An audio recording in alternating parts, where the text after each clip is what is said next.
আর ঝরে ঝরে পড়বে তো মটন? অবশ্যই মটন যেমন রাইসের সবকিছু ঝরে ঝরে পড়ছে, মটনও ঝরে ঝরে পড়বে। আচ্ছা, খেতে হলে আসতে হবে ডেকাস লেন। খেতে হলে আসতে হবে 13A ডেকাস লাইন, জয়মা কালী সোনুদার হোটেল। সোনুদার হোটেলে লাল লাল ঝাল ঝাল, কিন্তু ঝাল হবে না একদম, গ্যারেন্টি মানে সহকারে। সবাই বাচ্চা থেকে বুড়ো সবাই খেতে পারবে? 8 থেকে 80 খেতে পারবে মটনটা। আচ্ছা। ঝাল হবে না। এবং এই যদি খেতে হয় ভেজ ফ্রাইড রাইস, ডেকাস লাইনে একমাত্র সোনুদাই বানাচ্ছে ভেজ ফ্রাইড রাইস। হচ্ছে খেতে হলে 13A ডেকাস লাইন, জয়মা কালী সোনুদাতে। আমার দোকানটা হচ্ছে ডেকাস লাইনে একদম শেষ প্রান্ত।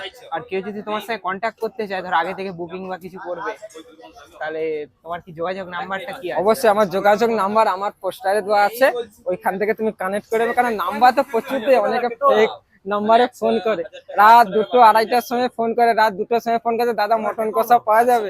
জানি না কে মটন কষা রাত 2টোর সময় কিসের সাথে খাবে। রাত 2টোর সময় বলছে দাদা এখন কি মটন কষা পাওয়া যায়? এটা কি সম্ভব? মানুষ তখন ঘুমোচ্ছি আমরা, তখন ফোন করছে। এই জন্য তাহলে ওইদিকে ব্যানারে নাম্বার আছে একদম নাকি? নাম্বারটা দেওয়া আছে। ঠিক আছে।